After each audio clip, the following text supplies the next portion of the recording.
Ladies and gentlemen, welcome to a brand new series I am starting, and that is Pretend It Never Happened. Now, the first topic we're going to be talking about is the KJ Jones one-day world title reign. So, this happened around like season 6-ish, ladies and gentlemen. KJ Jones was having the run of his life, basically. He was supposed to win the Royal Rumble, but that got botched. We'll talk about that in another story and why I never will do a live Royal Rumble ever again. That got botched, and KJ Jones lost the Royal Rumble even though he had two of him show up. He lost the Royal Rumble anyways, but hey, it happens. And KJ Jones was going to win. He was supposed to win the Royal Rumble, but he never did. So what happened was, going into WrestleMania, it was about KJ Jones getting to the World Heavyweight Championship. He had to scratch and claw his way to the World Heavyweight Championship and find a way to get to the title itself, because he could not do it the old-fashioned way because he lost the Royal Rumble. So he had to find another way to get there. Dolph Ziggler chose the, at the time, current Universal Champion, which later turned into the World Heavyweight Championship after WrestleMania, because I experimented with the Universal Championship, and I will talk about the lifespan of that title in another video. But AJ Styles was the Universal Champion. He was on a roll. He was scheduled to face Dolph Ziggler in the main event of WrestleMania for the Universal Championship. It was going to be AJ Styles versus Dolph Ziggler 1-on-1. But I need a way to get my boy AJ Styles in the match. I mean, get my boy KJ Jones in the match. So I found a way to get him in there by him winning the Elimination Chamber. There was a Monday Night Raw Elimination Chamber. KJ Jones won that Elimination Chamber. He injected himself into into the World Heavyweight Championship because he begged the Raw General Manager Triple H at the time. He begged and pleaded with him. I want AJ Styles. I know I can beat AJ Styles. I know I can be the World Heavyweight Champion. And Triple H just gave into it after the storyline that happened with KJ and Samuel trying to overthrow Monday Night Raw before. Triple H didn't want that to happen again, so he gave into it and he let KJ Jones into the match. So KJ Jones got there. He got his match. He was in the triple threat, and it was a great match, by the way. If you guys want to go back and watch the season 6 match, I recommend go watch. It was on the second night. It was a 2-night extravaganza. WrestleMania was 2 nights. It was in 2 venues. One in Baton Rouge, Louisiana. The other one in New Orleans. Nobody has ever done that before. Have a 2-venue WrestleMania and from a Universal one I've ever seen. So, hey, I was one of the first ones to do that. But it was a 2-night extravaganza. KJ Jones, he was on night 2. They were in the main event of the evening. They did their thing. It was absolutely incredible. And at the end of the day, my main man, KJ Jones was able to win it. It was a triple threat Iron Man match, 30-minute Iron Man match, by the way, because Dolph Ziggler said, "You want to wrestle with two of the best of the generation." Ziggler was able to pick the stipulation of the match, and Dolph Ziggler picked a triple threat Iron Man match, a 30-minute triple threat Iron Man match, and the person with the most falls at the end of it was going to be the Universal Champion, and KJ Jones was able to win that matchup. Okay, so KJ Jones won it. He was the Universal Champion. He got the main event. He was the first call to ever win a big World Heavyweight Championship match in this series history. So kudos to KJ, right? So the original plan was to have KJ Jones have a nice title reign he was going to hold. I was bringing back the World Heavyweight Championship, and I figured, okay, this is the perfect way to bring back the World Heavyweight Championship. Okay, this is what I planned, guys. So the World Heavyweight Championship was going to be brought back on the WWE draft. It was going to be announced. I was bringing back the big gold, and KJ Jones was going to be the champion of the big gold. Okay, he was going to win it. He was going to retain technically retain the World Heavyweight Championship. At the WWE draft, because AJ Styles cashed in his rematch clause from the night before, because AJ Styles he felt wrong. We never got the proper one-on-one match at WrestleMania, because KJ Jones, and stuck his nose where it didn't belong. So he wanted KJ Jones one-on-one for the for the World Heavyweight Championship. So that's what we got. It was KJ versus AJ one-on-one. And originally KJ Jones was going to hold the WWE the World Heavyweight Championship for about six to 7 months, where he was eventually going to lose it to Samuel Lewis. So what was going to happen is Samuel Lewis was going to make his grand return.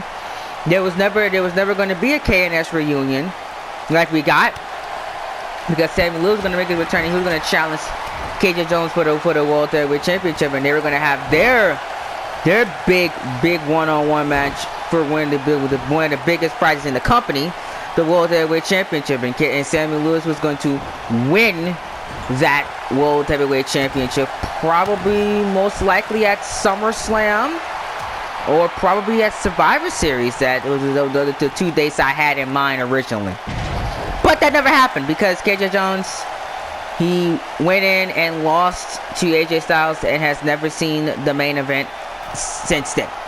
Literally, he hasn't been involved in a big main event feud since then, because at the time, my graphic designer Mark Will 105 could not make renders with calls in it, and I was basically stuck because I wanted to have graphics, showcase for match cards and all that stuff, but I couldn't do that because KJ Jones did not have a render of himself, and at the time I couldn't figure out how to get one. So that was legit the only reason why KJ Jones lost that match, because he was going to win the match. He was going to lose to Samuel Lewis at the SummerSlam or Survivor Series. I'm thinking about it now. It's probably going to be at SummerSlam, because that's where AJ Styles, I believe, lost his title anyways. That was at SummerSlam of that year anyway. So it was probably going to be at SummerSlam. We're going to lose the belt, and we were going to usher in a new era, right? But that never happened because KJ lost the match. AJ Styles became the World Heavyweight Champion, and this is just how crazy the logic was back then. I actually vacated the World Heavyweight Championship, and that's when the Velveteen Dream era actually started.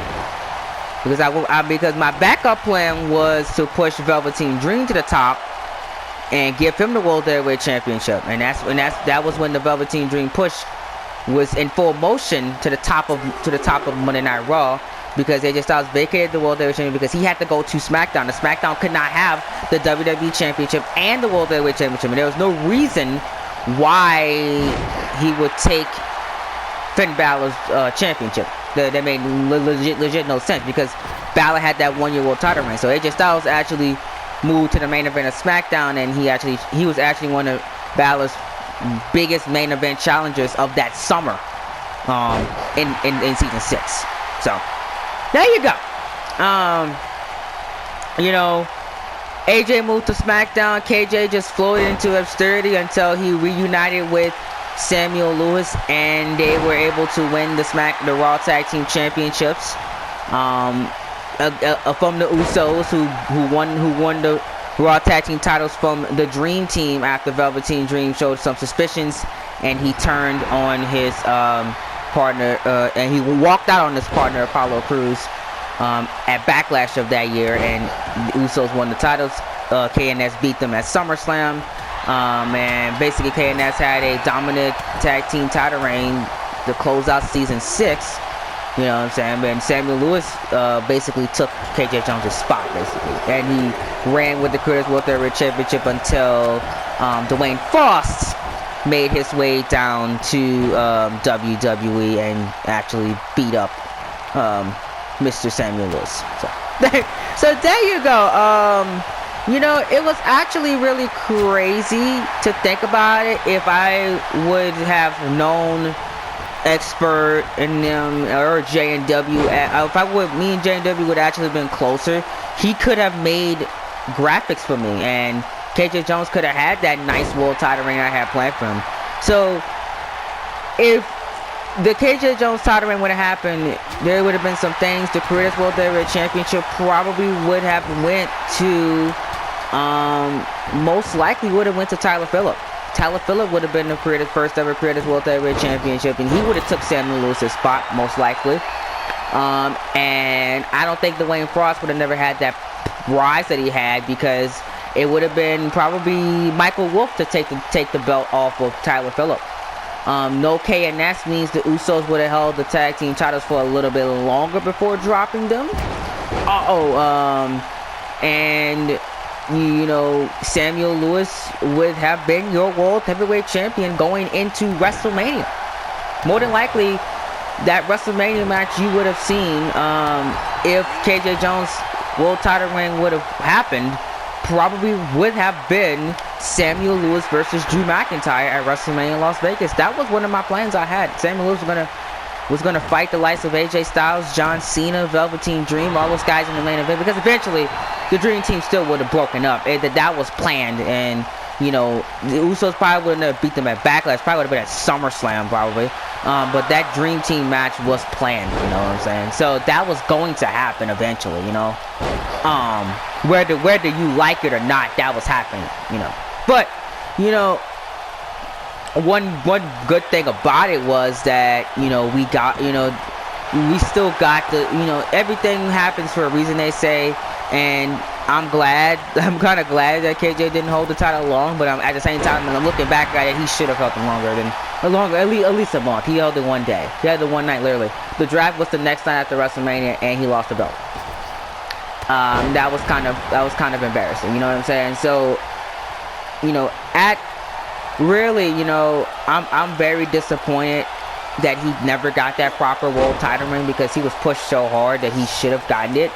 But at the end of the day, he didn't get it. But they say everything happens for a legit reason, and hopefully KJ season 7 is better than his season 6. You know, so far his season 7 has been there, but it looks like it's going to be picking up with this Samuel Lewis Television Championship thingy. So we'll see.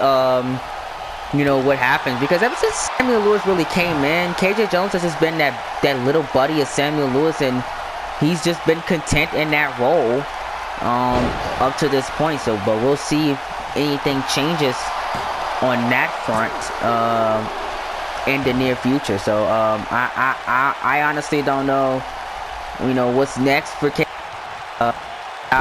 He's still having the run of his life, you know.